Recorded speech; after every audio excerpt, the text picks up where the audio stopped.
África estuvo presente desde el comienzo de la conquista del Nuevo Mundo. A pocos años de la posesión del Cerro Rico de Potosí y el nacimiento de la Villa Imperial en 1545, la población afro fue parte esencial del sistema productivo. Ellos trabajaban mayormente en los ingenios de las minas. En la Casa de la Moneda eran fundidores y acuñadores de plata. Operaban bajo extrema reclusión. Porque recordar es también resistir. Mi nombre es América González y junto a Miguel Pinto iniciamos un episodio más de Los Guardianes de la Memoria. Hoy abordaremos el tema África en Charcas. Muy buenas noches.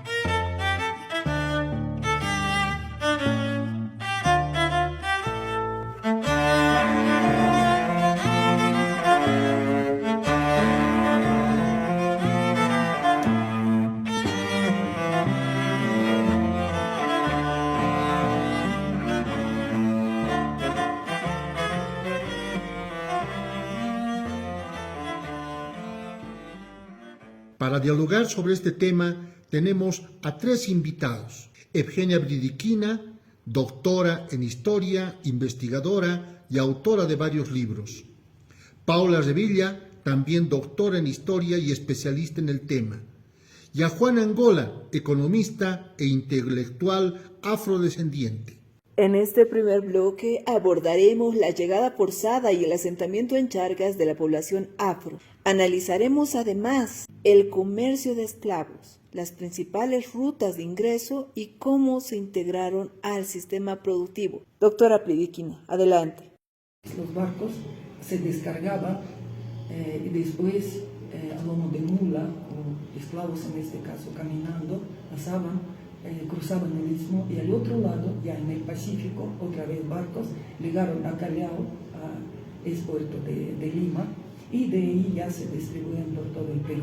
Entonces es la ruta, diríamos la ruta oficial. También existía otra ruta que no era oficial, pero con el tiempo habían ciertos permisos o había el tema del contrabando, que es la ruta por Buenos Aires, ¿no? Por el puerto de Buenos Aires y ahí haciendo escala en todo lo que nosotros conocemos ciudades actuales de Argentina. Aquella vez es el territorio del Río de la Plata para llegar a Potosí, con todo ese grupo. Y después de Potosí se distribuían también a las ciudades de Charcas. ¿De qué forma los españoles han empezado a consumir mano de obra esclava? Tal vez un poquito. Claro, adelante. Mi colega, la doctora Bridiquina, para empezar la quiero saludar, estoy feliz de estar en la mesa con ella. América, muchas gracias. Y evidentemente a Juan, que nos acompaña en las reflexiones históricas desde hace mucho tiempo, historiador afroyungueño de primera línea, a quien quiero reconocer el tiempo que se da para hacer esto, más allá de su labor como economista. Y España, toda la razón, América, para complementar lo que decía la doctora Bridiquina, no organizó una compañía regia para la trata de esclavizados africanos. Entonces lo que va a pasar es que se va a operar a través de concesiones a asientos, los llamados asientos de negros, a modo de que los que tenían el permiso, los que tenían el derecho, la posibilidad de hacerse de este asiento, entonces podían empezar a comerciar dentro del escenario hispano, ¿no? Entonces hay que dejar claro eso, ¿no? Que no había una compañía regia de la trata, entonces eran sobre todo portugueses los que tenían la entrada en África, ¿no? Para conseguir a las personas que luego van a esclavizar, porque también hay que dejar claro que no existe un esclavo en sí, como persona, nadie es esclavo de por sí, sino que es otro hombre o otra mujer que te esclaviza, ¿no? Y en este caso es un sistema, es una institución de dominación. Y esta institución no tenía en España, los españoles practicaban la esclavitud mucho tiempo atrás en Europa, no es algo desconocido y no tenía que ver con el tono de la piel en principio, ¿no? Entonces esto se va, me parece a mí, a formalizar mucho más y se va a hacer más violento, esto de la diferenciación pigmentocrática, a partir de la trata del siglo XVII con América. Comúnmente se conoce que los esclavos son personas afro, pero en el pasado había gente que por las guerras habían también esclavos blancos, europeos. Sí, muy importante, quiero también apoyar a lo que dijo Paula sobre el tema de Portugal, ¿no? Porque los portugueses, ellos han avanzado el dominio sobre África, ¿no? Entonces, ellos tenían en sus manos, hablamos del siglo XVI, el comercio de los esclavos, ¿no? Entonces, por eso la corona española ha firmado con ellos contratos, como dice Paula, que se llaman asientos. Entonces, los portugueses se encargaban ahí en África a capturar, comprar, de alguna manera conseguir a las personas esclavizadas y después organizar todo este trayectoria, ¿no? Ponerlos en los barcos, llevarlos a América, etc. Entonces, en el siglo XVI y XVII, ellos se encargaron de tratar de los esclavos. Y después, en el siglo XVIII, la corona española va a tener también contrato ya con los ingleses. Entonces, en el siglo XVIII son los ingleses también que se ocupan de ese trato, ¿no? Entonces, los propios españoles, como Estado, no participaban, eran compradores de esta mercancía viva, ¿no? Entonces, todo un sistema, también los holandeses han participado activamente en ciertos periodos en ese trato. Y hablando sobre el tema de que esclavitud realmente, lastimosamente, es un fenómeno que desde la antigüedad, en la antigüedad tiene sus raíces, ¿no? Como ya sabemos de los griegos, de los romanos, todas civilizaciones tenían esclavos, ¿no? De diferentes colores, de diferentes procedencias. Y lastimosamente la esclavitud sigue hasta ahora.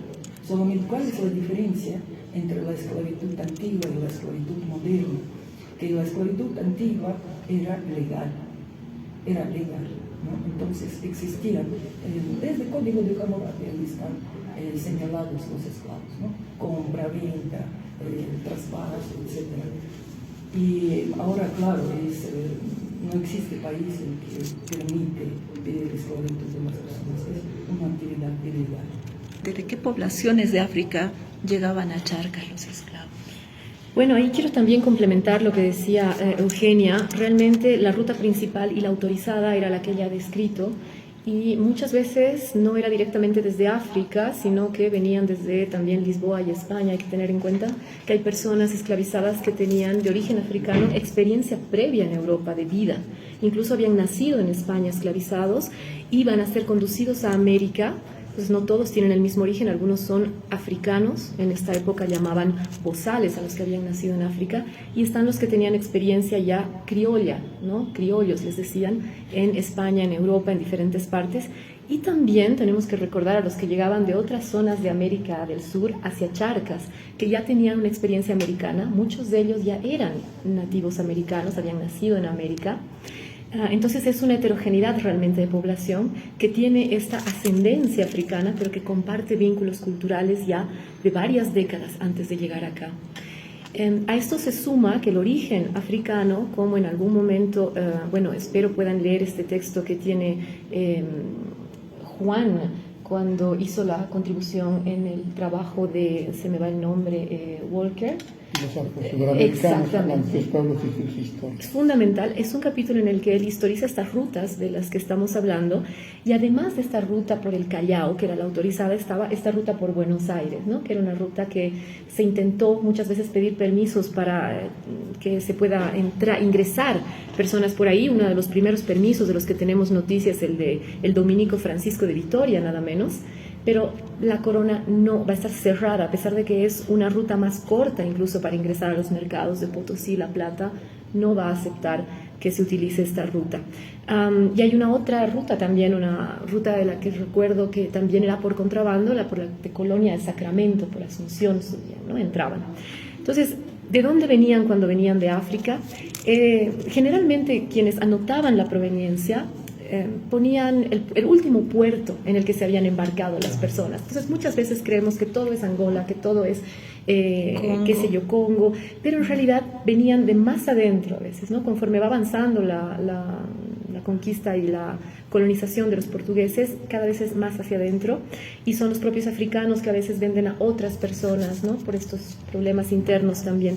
Entonces hay que tener mucho cuidado cuando se trata del origen específico del grupo, pero tenemos datos muy fiables que ya Alberto Crespo ha mencionado sobre personas que llegaban de diferentes lugares, Angola, Congo, Sierra Leona, exacto, y también de ascendencia mucho más específica. Por ejemplo, se los inscribe como, bueno, esta persona es Jolofo, esta persona es Berbesí. Entonces se pueden hacer estos esquemas en mapas, pero hay que tener cuidado con eso. Lo que nos dice en América es muy pertinente porque se tiene una historia oficial que lastimosamente no cuenta lo que nos están diciendo en este momento nuestras dos invitadas, ¿no? Y lo están haciendo sobre base de investigaciones serias que se han hecho en el país. Revisiones ¿no? en Ambas son archivo. Especialistas, Sí. revisión en archivo, contraste, ¿no es cierto?, entre fuentes documentadas las que existen e iconográficas incluso.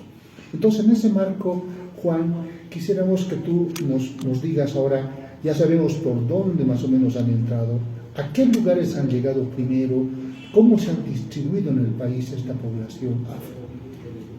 Bueno, algo que me toca remarcar es, siempre se utiliza el término esclavos. A mis antepasados, los esclavizaron porque todas las personas nacen libres. Y bueno, por circunstancias del trato de la época colonial, eran como unas simples cosas, Mercancías. Entonces, pues, podían hablar, eran instrumentos parlantes, pero no podían decidir sobre su situación. Entonces, los obligaron, les forzaron a un trabajo que no era lo correcto para ellos. Entonces, por eso la terminología esclavizados. Ahora, Eugenia hizo referencia a las rutas, como también Paola, pero lo que a veces hay que poner énfasis es en ese comercio triangular que se formó entre Europa, África y las Américas. Y en ese comercio triangular, quienes han sido los más beneficiados han sido pues, los europeos, incluyendo España. España no tenía parte en África porque cuando en la conferencia de Berlín se distribuyen los europeos África, no había ni un africano en esa conferencia, donde ya deciden, bueno, Inglaterra, Holanda, Francia y Portugal se van a hacer cargo de este territorio, de esta parte del territorio africano. Y quien ha sacado la mayor ventaja ha sido Portugal. No podemos olvidar de que hubo un puerto fundamental, la isla de Gorée, que queda más o menos a 4 kilómetros de Dakar, donde ahí estaba ubicada la casa de los esclavos. Entonces, era un puerto fundamental en la salida de los esclavizados. Otro puerto ha sido en Mozambique, por el puerto de Sofala, que también había mucha presencia del comercio. Ahora, Paola decía que, por ejemplo, en cuanto al comercio se refiere, los mismos africanos, haciendo una lectura de la historia, habían componendas entre los europeos, con los jefes africanos, para que hagan la guerra entre ellos para conseguir la mercancía humana. Entonces, ha sido así ese trato. Y ese comercio africano, ese comercio triangular ha influido mucho en las guerras internas de África subsahariana. Acá de las Américas, bueno, ha salido pues el producto del oro y la plata, más que todo. Potosí ha sido uno de los emblemas económicos del mundo, el Cerro de Potosí. Y posteriormente seguramente van a llegar el desempeño que tuvieron los africanos tanto en la Casa de Moneda como en el ámbito social. Pero Potosí ha sido uno de los emblemas que ha traído tanta gente que en poco tiempo tenía más gente que Sevilla, el pueblo de Sevilla y Londres para ver eso. Entonces, ese comercio triangular ha hecho que España participe con el recibimiento, a recibir la plata, ¿no?, que explotaban en Potosí. Los europeos con la venta de los africanos. Entonces, al África, ¿qué llegaba? Llegaba chucherías. ¿Y qué llegaba a España, a Europa? El producto final que los africanos trabajaban, elaboraban acá en esta parte del territorio. Entonces, pues, hubo un comercio muy desigual, pero quienes se han beneficiado mucho son los europeos de este comercio. Nos tenemos que ir a una pausa, vamos a continuar con ese tema que es importante y que lo hemos denominado África en Charcas.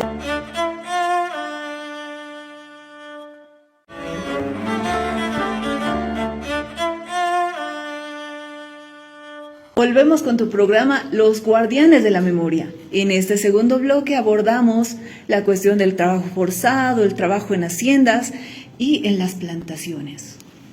Para ello, Miguel, continuamos con la doctora Paula Revilla. Sí, había una precisión para cerrar la última parte sobre el ingreso de esclavizados hasta Charcas, hasta la Real Audiencia de Charcas, que entender que las principales ciudades donde van a llegar son también las ciudades donde han llegado los conquistadores, los colonizadores, sus descendientes españoles y europeos de diferente origen, y se van a instalar en los escenarios laborales de los que hablaremos enseguida en Potosí y La Paz, que ha estudiado de manera muy detallada y cuidadosa Eugenia Bridiquina, siguiendo también la pista de Alberto Crespo, y también se van a instalar en las regiones de las chacras de los alrededores, y también hay población afrodescendiente en las comunidades indígenas, a pesar de las prohibiciones de separación de las que hablaremos luego. Para concluir esta parte, solamente decir que los mercados de Charcas eran muy cotizados, eran mercados de reventa, entonces que la población llegue hasta Potosí y La Plata, alcanzando precios de entre 600 pesos, ¿no?, de la época, ¿no?, de a 8 reales, pesos corrientes, era altísimo, era como el precio que uno tenía que pagar para comprar a veces una casa. Entonces eran muy altos y era 2 a 3 veces menos en las zonas de las costas. Entonces era muy cotizado en La Plata y en Potosí, y muy caro hacerse de un esclavizado. Entonces hay que entender eso, porque las rutas eran complejas, complicadas para ingresar la mercancía. Entonces, en Potosí se podrán imaginar que realmente había que tener bastantes recursos para tener un esclavizado. Dicho esto, habían personas que no tenían muchos recursos que también podían hacerse de esclavizados, porque había de todo precio, es decir, se había mercantilizado al ser humano a ese punto, ¿no? ¿Con qué fuentes se cuenta, doctora, para analizar todos estos temas que son realmente muy interesantes para la historia y estas aclaraciones necesarias que se deben hacer? Bueno, hay una variedad de fuentes, pero hemos tendido a dejar de lado esta parte de nuestra historia común en Bolivia, pensando que se trataba de una proporción de población muy pequeña y por tanto no merecía ser historizada. Yo pienso que es irresponsabilidad de muchos colegas que nos han antecedido, porque han sido muy pocos, y son muy pocos los que atienden a las minorías, además construidas como minorías, porque en realidad es una historia humana que nos atraviesa. No es una importación masiva, efectivamente, como al Caribe, pero es muy importante historizar lo que pasa con personas que hacen a nuestra historia común, ¿no?, y que han estado sometidas a estos sistemas violentos. Entonces, ¿cómo nos acercamos a esa memoria? Es difícil. Por eso mismo los historiadores se escapan, ¿no es cierto?, a veces de la pesquisa. Primero, hay que ver escrituras notariales, expedientes judiciales, ver rastros pequeños, fragmentarios, de población muchas veces anónima, que tiene el mismo nombre sistemáticamente y no puedes distinguir. Entonces, a nivel de fuentes, es muy importante tener acceso a paleografía también, que te permita leer documentos, y eso acobarda a muchas veces estudiantes, a colegas. Pero quien nos puede dar una pauta más cabal para complementar lo que voy diciendo esto son mis colegas. Eugenia, que ha trabajado, por ejemplo, en La Paz. Yo he trabajado sobre todo las fuentes de La Plata, de la ciudad de La Plata, hoy Sucre, y trabajamos fuentes similares, pero también es un proceso de reconocimiento del historiador de decir, voy a ir más allá de las fuentes normativas, me voy a meter en las fuentes que narran la vida cotidiana. Y ese es otro esfuerzo también muy grande, ¿no? Entonces, si Eugenia quiere complementar esto, yo agradecida. Estamos con dos héroes de la investigación, tres héroes, ¿no es cierto?, que se meten, se sumergen en esta información que sabemos es muy complicada. Y Muy minuciosa, tienes que ir al archivo, tienes que tener, como decía la doctora Paola, conocimientos previos de paleografía para leer los textos. O sea, no puede hacerlo una persona, digamos, de manera rápida, sino que tiene que tener esa paciencia para seguir los documentos, para ir en busca de estas huellas que nos dejan nuestros antepasados, Miguel.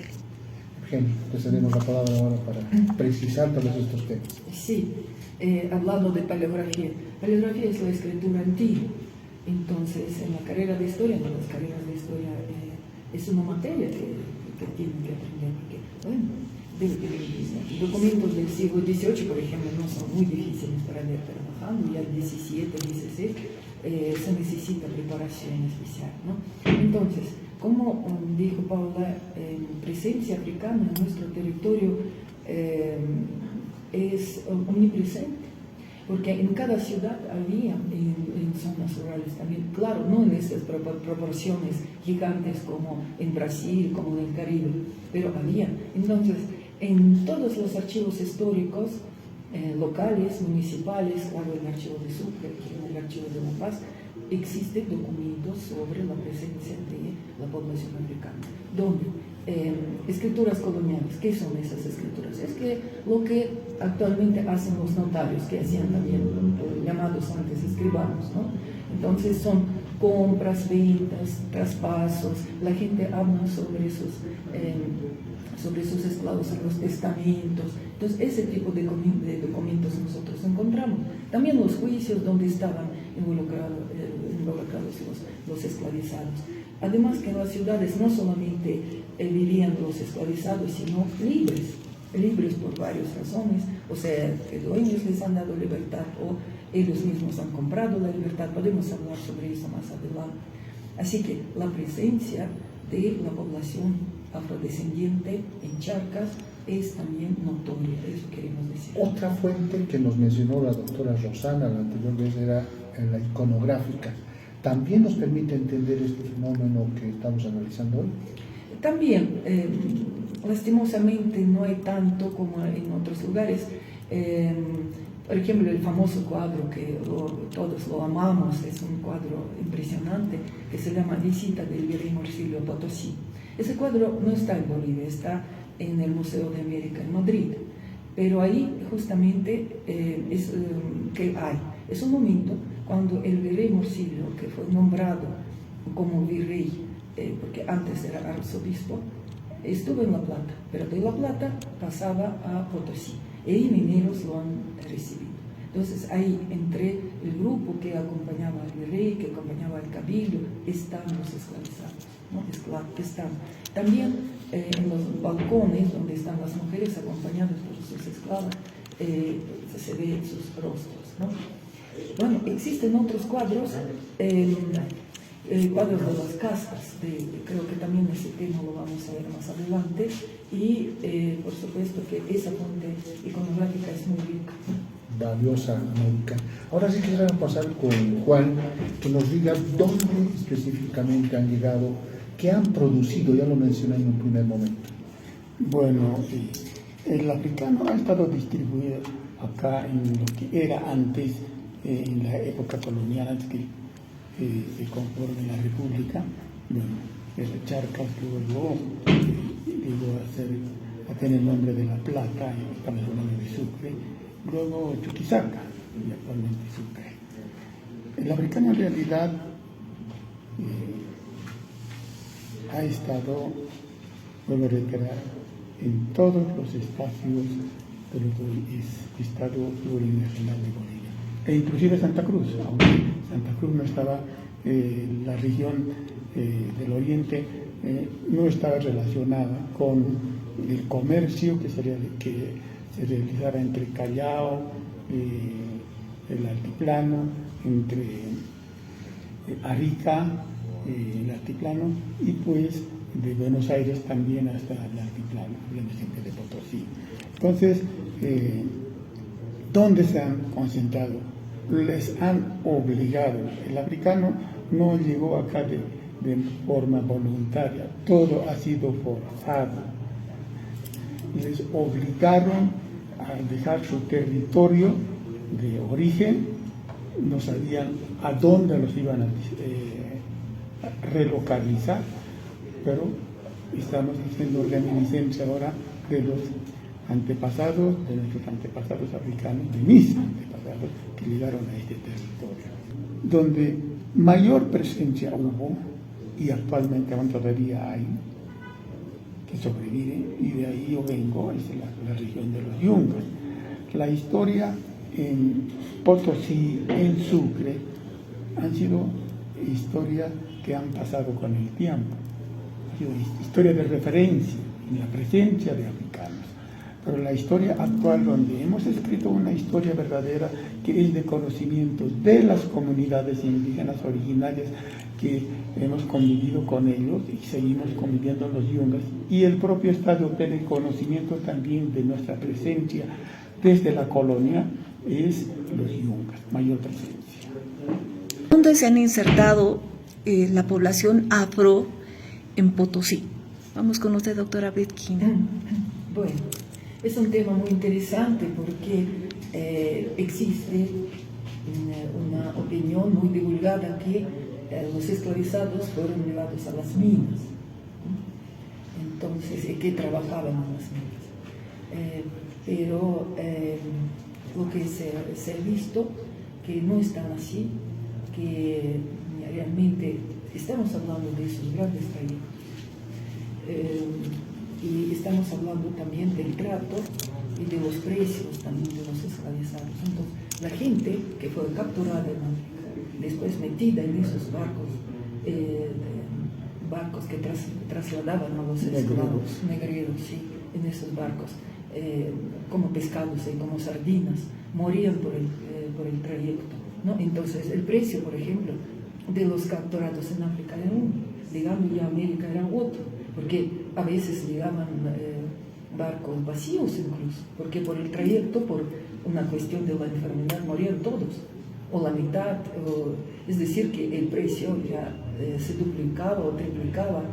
Después en los puertos de llegada los esperaban a los barcos, los inspeccionaban, incluso había cuarentena para ver si esas personas están enfermos o no, y después ya los llevaban a diferentes lugares. Entonces, llegando a Potosí, a eso queremos decir, llegando a Charcas, el precio era de los esclavizados muy elevado, ¿no? Entonces, la corona, que recibía muchas propuestas por parte de la audiencia de Charcas y otras, la misma corona incluso tenía esa idea de reemplazar el trabajo indígena por el trabajo de los esclavizados.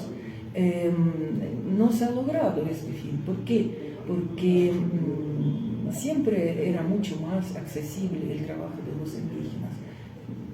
Un esclavizado costaba caro, ¿no? Entonces, claro que existía una idea que no podrían vivir en Potosí por la altura, etc. Pero es un mito, porque sí vivían en Potosí, trabajaban como artesanos, tenían conocimiento de todas las áreas de artesanía, trabajaban en la Casa de la Moneda, trabajaban en los ingenios, pero bajarlos a la mina no tenía sentido. Aunque cuando hablamos sobre esos temas, algunos colegas dicen, no, pero yo he encontrado un documento que sí, otro decía que también. Sí, efectivamente, algunos podrían trabajar en el, pero masivamente era trabajo de los indígenas. Entonces, eso hay que aclarar, porque y sigue esa idea de que trabajaban los esclavos en las minas, pero eso no se comprueba.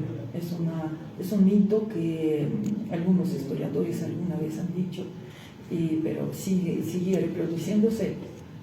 En la Casa de la Moneda se han dado ya como unos resquicios de levantamientos de solidaridad, doctora Paola. Sí, acotando un poquito antes a lo que decían mis colegas, efectivamente está esta idea de que el clima no permitía que sobrevivan los africanos esclavizados con el trabajo minero. Realmente creo que hay mucho determinismo en esta perspectiva, ¿no? Es decir, hacer que la gente, según el clima, esté determinada a y tenga ciertas limitaciones, no deja de ser una perspectiva de principios del siglo XX, ¿no? Que hemos reproducido casi acríticamente. Creo que lo más importante para entender por qué no hay tantos esclavizados africanos en las minas tiene que ver con lo que decía la doctora Bridikina, y es que, y usted también, América, y es que, bueno, está la MITA, ¿no? Que es un sistema organizado. Me parece que ya la doctora Barragán ha estado en la sesión anterior, han debido conversar sobre esto. Entonces son los caciques los que reclutan a los mitayos, que son parte de la comunidad. El virrey Toledo fue muy claro cuando quiso separar a la población afrodescendiente de la población indígena, porque quiere establecer un orden dentro de la sociedad colonial, siguiendo la pauta de Juan de Matienzo, y como no hay un corpus jurídico para regular la esclavitud en América, entonces Toledo va a sacar sus ordenanzas en base a lo que ya describió Matienzo en el gobierno del Perú, y va a poner restricciones, entre ellas las de la vivienda. Los únicos afrodescendientes autorizados a vivir en comunidades, en ese momento se llamaban pueblos de indios, eran los zambos, es decir, los hijos de madre indígena y de padre afrodescendiente. Entonces, los demás tenían que estar fuera, no podían vivir, a pesar de que hay excepciones, evidentemente, y de que la sociedad estuvo mucho más imbricada. Entonces, esto es lo que hace que notemos esa ausencia de los esclavizados legales en las minas, pero también habían algunos afrodescendientes libres que se alquilaban como mingas, que alquilaban sus servicios y que eran tan indígenas como afrodescendientes y trabajaban entonces en las minas. Tal vez estos son los datos de nuestros colegas para cuestionar esa falta de presencia dentro de las minas, ¿no? Otro tema en el que quería acotar, pero no me quiero extender mucho, es el de la iconografía. Estamos muy atrapados en el fenotipo, lastimosamente, como investigadores, porque si no encontramos el término negro, zambo, mulato, pareciera que no podemos llegar a la memoria afrodescendiente. Hay que indagar mucho más profundo, ya en un nivel interior mina muy profundo, para decirlo de manera, ¿no? Entonces, creo que la piel y el color de la piel es un instrumento de visibilización necesario para la lucha política y para el empoderamiento de sectores que necesitan ser visibles hoy. Pero también nos reduce a los esquemas que nos impuso la propia lógica colonial. Entonces hay que ir con cuidado siempre en no pensar que lo afro está solo en la piel, ¿no? Hay que liberarse también un poco de eso. En Potosí, en la Casa de la Moneda, yo no soy la autoridad para hablar del tema, es más bien nuestro querido colega James Almeida, que ha hecho un hermoso trabajo sobre las actividades dentro de la Casa de Moneda, retomando textos, algunos fundamentales de Eugenia Bridikina, y aquí realmente creo que quien más puede hablar de lo que pasaba en la Casa de Moneda es ella, pero concuerdo en que era un lugar bastante coactivo, no se podía circular. Un afrodescendiente esclavizado en la época tenía restricciones de circulación muy importantes, ¿no? Hay que entender la libertad y la esclavitud también dentro de esa lógica de época. ¿Qué es ser libre en la época realmente, ¿no? Y entre los aspectos que implican ser libre está una persona libre no niega su necesidad de depender de alguien, porque es una estructura muy jerárquica, pero al mismo tiempo puede circular con más tranquilidad. Entonces, en ese sentido, sí le pasaría la palabra a Eugenia, porque el tema de la Casa de Moneda lo ha trabajado más, de manera más en filigrana. A ver, quizás Juan primero y después... Bueno, muchos investigadores y también quienes han escrito ahora último, por ejemplo, se escucha decir que en la Casa de la Moneda no han trabajado africanos. Yo creo que es una aberración.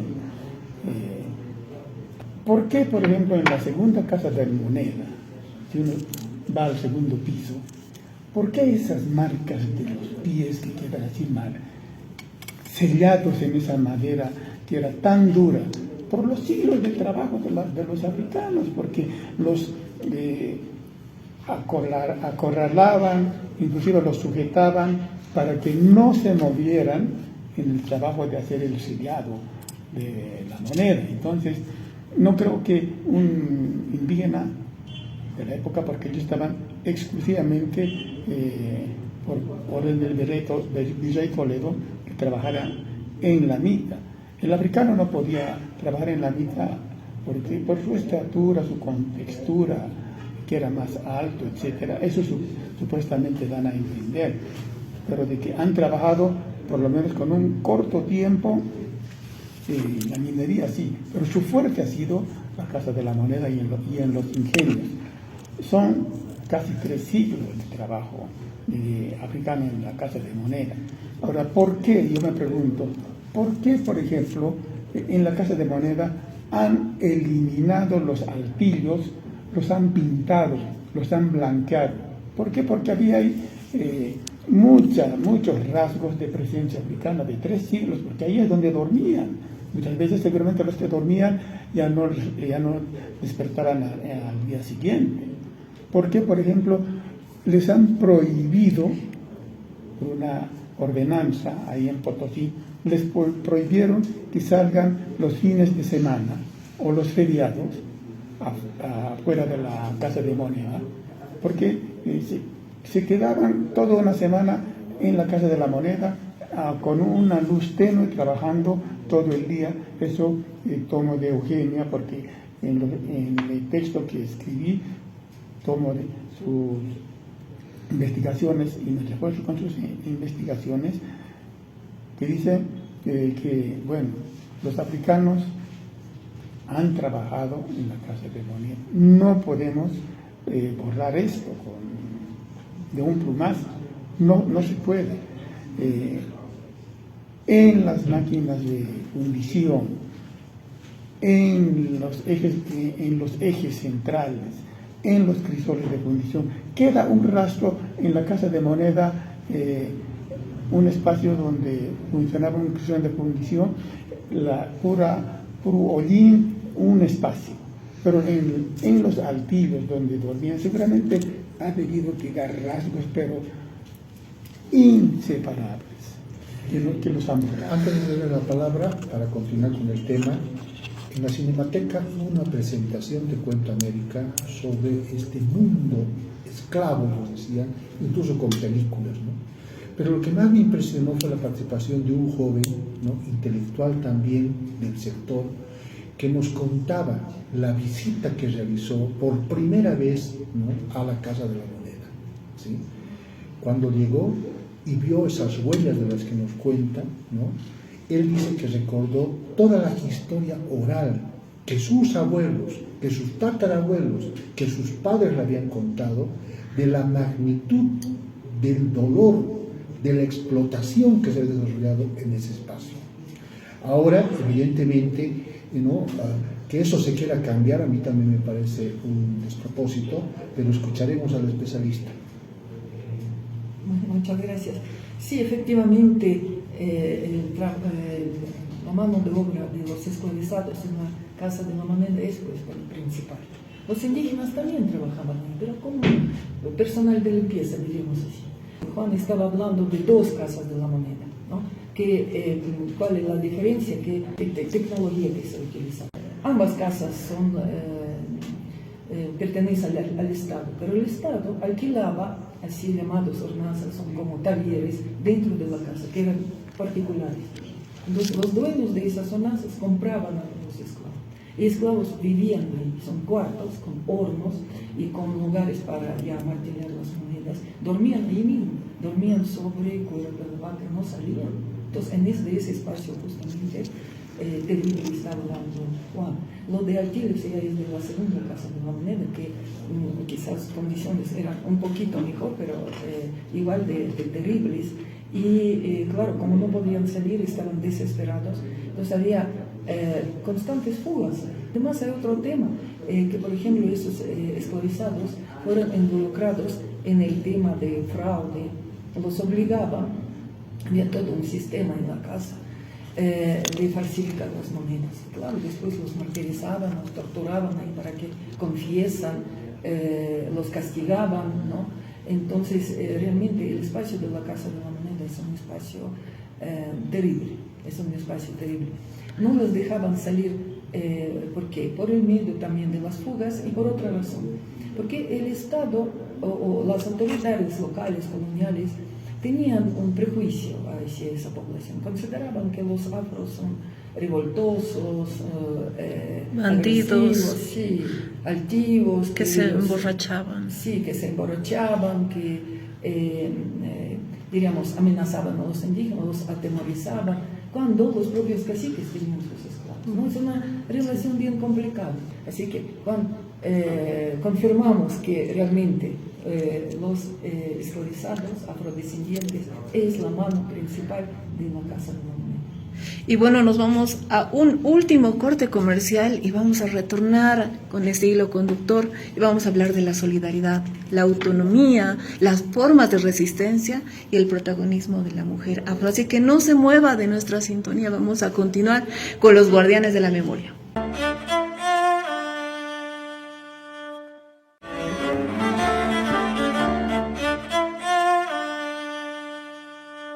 Retornamos con este último bloque de los guardianes de la memoria, hoy con el tema África en Charcas. ¿Qué formas de resistencia se han encontrado en esta población afro a la llegada de Charcas?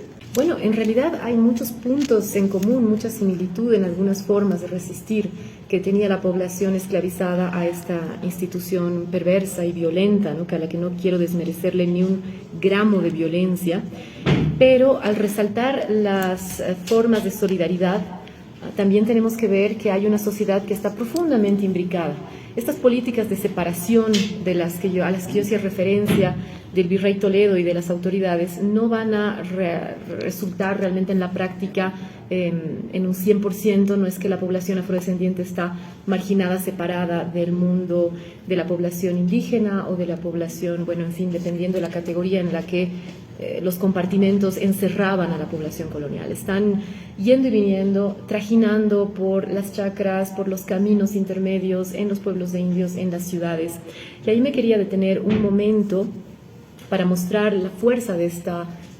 Podemos hablar de mecanismos que tienen que ver con solidaridad, pero también con intereses prácticos, ¿no? A la hora de resistir. No todo es resistencia armada, no todo es resistencia violenta. Hay formas de resistencia que la historiografía sudamericana ha trabajado y también lo vemos en Charcas, diferentes formas de resistencia que son no menos elocuentes e importantes. Por ejemplo, pensemos que si en los quehaceres cotidianos en la ciudad de La Plata estamos viendo mujeres trabajando en el servicio doméstico, que no son consideradas trabajadoras. ¿Por qué? Porque el servicio es una categoría que en el periodo colonial se toma de otro modo, y sobre todo si es una esclavizada. Entonces no se reconoce el trabajo realmente, e historiográficamente hay que esperar también para ver qué categorías se están utilizando. Casi siempre se habla de servicio doméstico y se los separa de otros trabajadores. Pero vemos mujeres que están, por ejemplo, la famosa negra de lavar. ¿Qué es eso? Esa expresión tan prejuiciosa. Hay una mujer que trabaja como la documentación, acá no voy a citar el nombre específico de ella, pero hay mujeres que están como ella trabajando en el lavado de la ropa de cama, la ropa blanca, que van a los ríos, que interactúan con otras mujeres, comerciantes, indígenas. Y sobre este papel de la mujer específico, yo destaco el trabajo pionero de Eugenia Bridiquina para lo que va de la mujer en La Paz y en la zona de los Yungas, que realmente no hay otro trabajo de ese tipo. Existe un trabajo de William Lofstrom sobre una mujer en la ciudad de La Plata, Santuza Nava, que era vendedora de ladrillos. Y ella había logrado obtener su libertad, que es algo en lo que posiblemente caeremos más adelante en la conversación. Entonces, en medio de todas estas actividades y quehaceres, los hombres también están en una serie de actividades en las chacras, en las urbes, como artesanos, en las casas también, en las chacras, como decía, trabajando como vaqueros, como se decía en la época. Entonces, se van a ir formando vínculos entre personas. Tengamos en cuenta que no todos son adultos. Hay muchos adolescentes, muchos niños, niñas que también forman parte de este mundo trabajador, porque no hay una regulación como hoy, sería un error verlo como actualmente, para el trabajo infantil y el trabajo de adolescentes. Entonces están interactuando con adultos, están creciendo en ese ambiente violento en el que ven a su lado a un mitayo, que es indígena, a un chiriguano que también está esclavizado, y ellos que tienen una ascendencia distinta, pero están en situaciones laborales similares.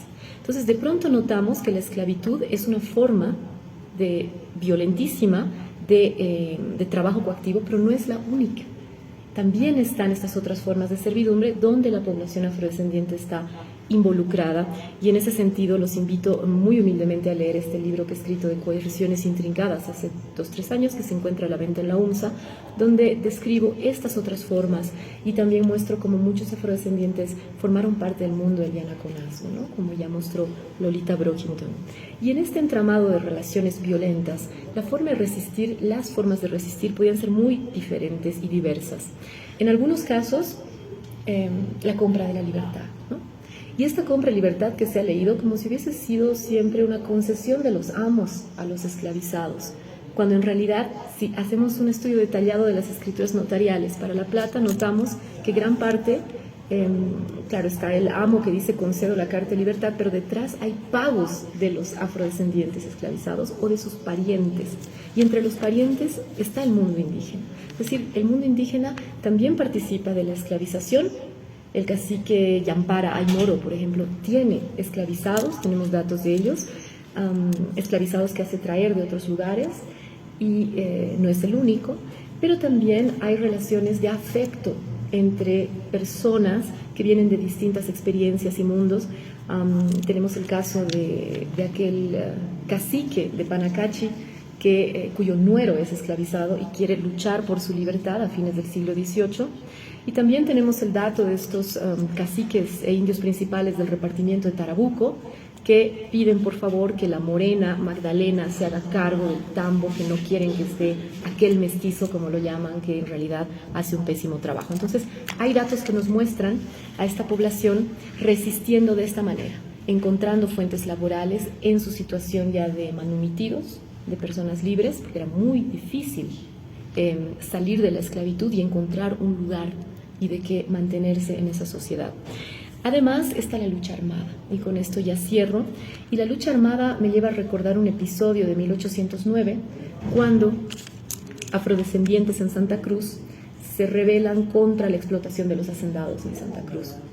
Y después este momento ha sido capitalizado, este momento que narra Vázquez Machicado, capitalizado por la historiografía de la reflexión sobre la lucha independentista, como si persiguiesen el mismo móvil, cuando en realidad no están persiguiendo la independencia de la región o la libertad entendida por los liberales de esa época, los revolucionarios, sino una libertad más humana, su libertad personal de decidir cómo regirse, ¿no? Entonces, vemos estos también choques de discursos que nos hacen notar que la libertad que conmemoramos ahora, la libertad política y bicentenaria, no involucró a todos en ese momento. Hablemos de la libertad. La libertad es algo que han perseguido en ese tiempo bastante la población afro. Y una manera, lo decía usted, doctora, era que se le da la Carta de la Libertad. Pero otras formas también lo escribe Alberto Crespo en su texto Esclavos Negros en Bolivia, que es muy interesante, es la denuncia de los cimarrones. Si uno de los pobladores afro denunciaba que a otro afro y lo capturaban, entonces podía obtener la libertad, o podía obtener tal vez cierto porcentaje para pagar su libertad. Había otra forma, el casamiento con una mujer libre, el hijo nacía libre. Entonces, en ese tiempo... Ahí discrepo, América, porque son realmente fórmulas jurídicas, claro, que no se van a aplicar en la práctica, ¿sabes? Cuando un africano se casaba con una mujer libre, no le reconocían la libertad, sí. Exacto, inclusive las cartas de libertad podían ser revocadas. Volvamos con el protagonismo de la mujer afro. Ya un poquito nos adelantaba la doctora Revilla. Usted hizo un trabajo interesante, la mujer negra en Bolivia. Explíquenos, ¿cuál ha sido el protagonismo, la resistencia de las mujeres de este bloque tan importante? Hace años, la coordinadora de historia, un grupo de historiadores independientes, ha hecho toda una colección, y estoy hablando casi de 30 años atrás, una colección sobre historia de las mujeres. Uno de los libros era una historia reconstruida que hemos hecho en autoría con mi otra colega Pilar Mendieta, que se llama María Cisa, María Sosa, historia de una mujer indígena y una afro que vive en la ciudad de La Paz a finales del siglo XVII. ¿Por qué digo que es reconstruida? Porque no es una historia verídica como tal, pero a la vez es verídica porque en base a varias lecturas y varias historias hemos hecho dos, ¿no? cómo esas mujeres se encuentran en un espacio doméstico en la ciudad de La Paz, cuáles son sus funciones en la casa de los españoles, cuál es su relación con el mundo del mercado, cuáles son sus relaciones interpersonales, cuáles son temas de relaciones con los dueños. Entonces, un poco leyendo los documentos coloniales hemos intentado reconstruir ese mundo, y si ese programa se llama Guardianes de la Memoria, es la mujer que transmite la memoria, ¿no? Básicamente, y transmite la cultura, justamente hablando de cultura afro, es la comida. Era muy difícil para nosotros rastrear aquí ese tema, aunque sabemos que el plato típico de Sucre es mondongo, que dice por sí mismo, el nombre suena diferente, ¿no? Entonces, es un plato africano, ¿no? Y después quería yo buscar más, y yo me acuerdo que en los documentos encontré, Juan, ¿te acuerdas que viniste una vez al archivo y te pregunté sobre, ¿cómo se llama esto? Comida decían los documentos. Hay una comida típica, escabeche de los negros.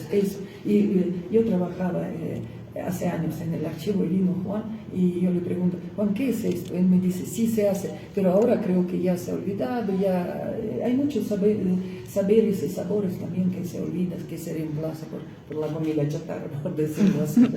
Pero eran las mujeres que transmitían también el lenguaje, porque me gustaría que Juan también habla sobre la lengua de los afrodescendientes que hablan los yungas. Pero si retomamos nuestro tema anterior sobre la trata de los esclavizados, etc., sabemos que en esos barcos fueron mezclados, eran de diferentes etnias, se iban perdiendo, por ejemplo, sus idiomas, tenían que aprender, tenían que hablar en castellano como en idioma de contacto, ¿no?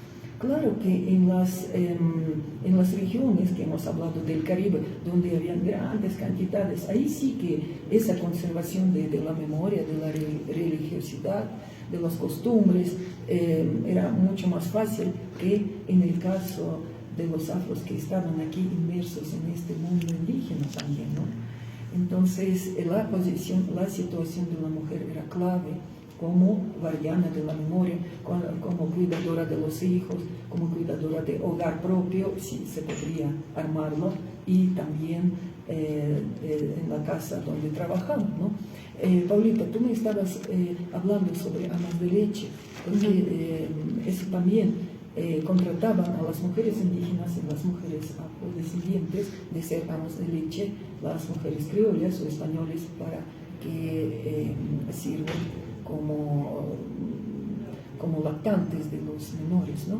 Ahorita puedes hablar algo sobre eso. Sí, las mujeres que dan de lactar de manera contratada muchas veces o como servicio, porque las esclavizadas las obligaban a dar de lactar a los hijos de terceros.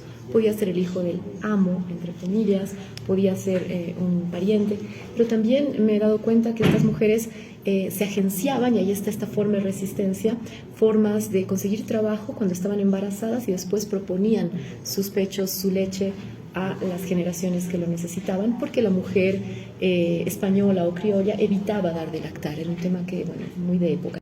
Vayamos con Juan, que tal vez ahora nos dé un brochazo rápido, ¿no es cierto?, de cómo ha sido esto de la resistencia, en qué lugares se han dado, y quizás al final nos cuente un poquito de lo que ha pasado en Valle Grande, en Cochabamba. Quizá daría inicio con Valle Grande.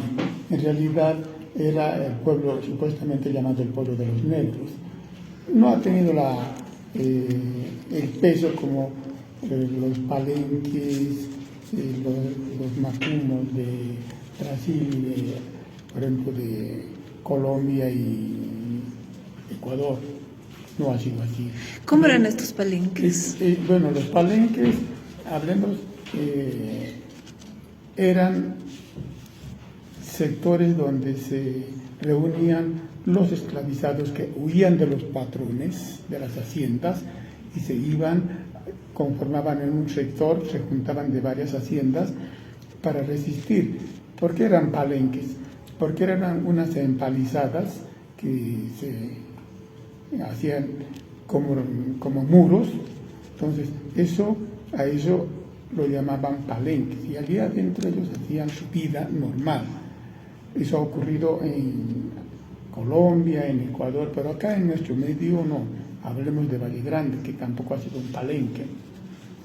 Entonces, ahí es donde transmitían la memoria, hacían sus trabajos agrícolas con mayor libertad, pero tampoco eran solamente esclavizados africanos, también ahí se sumaban los criollos y también indígenas.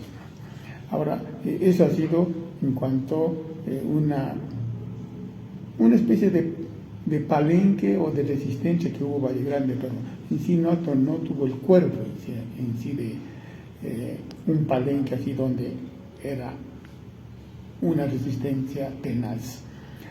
Hablando de la participación de las mujeres y la participación en realidad social de la negra. Yo soy negro, así que no tengo ningún problema de decir negra y negro en el espacio social. Habían esclavizadas de casa y esclavizados de la chacra. Los esclavizados de chacra, de la casa en realidad, eran pues las mujeres que tenían que trabajar en la cocina, etcétera, etcétera, y los hombres en el servicio. Y también pues no faltaban que las damas de casa, ¿no? Porque tenían que amamantar a las hijas o a los hijos de las amas, ¿no? Entonces, y en ese proceso de amamantamiento también transmitían algún conocimiento negro a las guaguas. Eso por un lado. Los esclavizados de chacra era tan importante en la época colonial de que alguna autoridad allí en Perú dijo: si los negros no trabajan en las chacras, desaparecemos, porque ellos son los que mantienen las chacras vivas y el reino se moriría sin ellos. Ahí se ve la importancia realmente que tenía la mano de obra negra en la colonia y parte de la república, hablando aquí en nuestro estado plurinacional. Ahora, hablando de la participación en busca de la libertad, los independentistas, hacían referencia de Ignacio Warnes allí. Había una persona, me parece que era Franciscote allí en Santa Cruz, que se juntaron con los indígenas para soltarse de esa opresión que tenían. Vuelvo a decir que en Santa Cruz no ha sido por efecto de la trata esclavista, ha sido efecto de las fugas del Brasil por el Mato Grosso, que se juntaron en Santa Cruz. Ahora, lo que ocurre también en el 25 de mayo de 1809 en Sucre, en el levantamiento, ahí uno de los negros, Francisco Ríos, el Quitacapas, que también él comanda esos días de la revolución. Ahora, si hablamos de la participación negra en los yungas, ahí están pues los hermanos Lanza y Coroico. Ellos conformaron sus ejércitos o sus batallones, etcétera, con la participación de los negros de las haciendas, porque les prometen, les vamos a dar carta de libertad si ustedes participan. Y bueno, pues el resultado ha sido claro. Una vez que han participado, inclusive murieron 30 negros allí en Ocobaya, en la loma de Jaraña, por recuperar las cabezas de Lanza y otro independentista más. Entonces, la participación negra ha sido fundamental, pero cuando hay el cambio de época de la república, de la colonia a la república, ¿dónde estaban esos quienes han participado de esos ejércitos, tanto los indígenas como los negros? En el mástil de la libertad o en el mástil de la república no han izado esa libertad de esas personas que han dejado su sangre en el campo de batalla en los 16 años que hubo. No, ha sido una calca, una copia de los colonizadores, de los esclavistas colonizadores a los de la sociedad de productores de yungas, como se llamaba se ha conformado en los yungas con las haciendas. Los criollos han asumido la misma actitud que los colonos, porque eran hijos de los colonos, pues, de los colonizadores, de los esclavizadores, los criollos.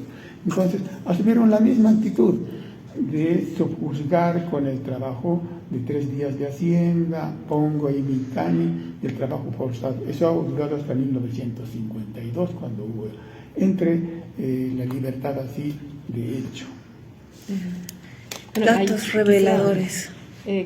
Colaborar nada más, contribuyendo con un dato que mientras habla Juan, me pongo a pensar en esto.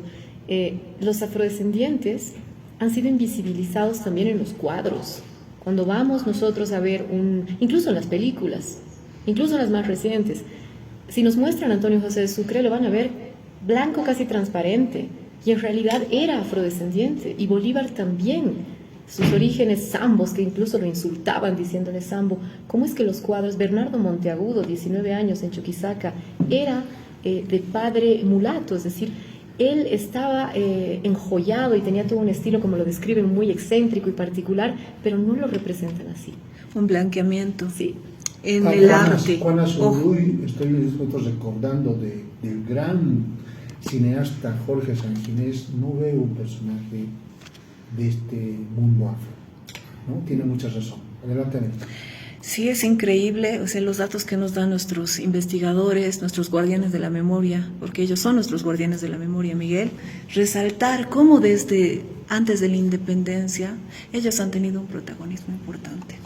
Y este programa se justifica, ¿no?, en el tema minero, que lo hemos aclarado, porque tiene como eje este programa. Pero también en las luchas sociales, Miguel, y ahí escuchábamos a nuestros investigadores sobre las resistencias.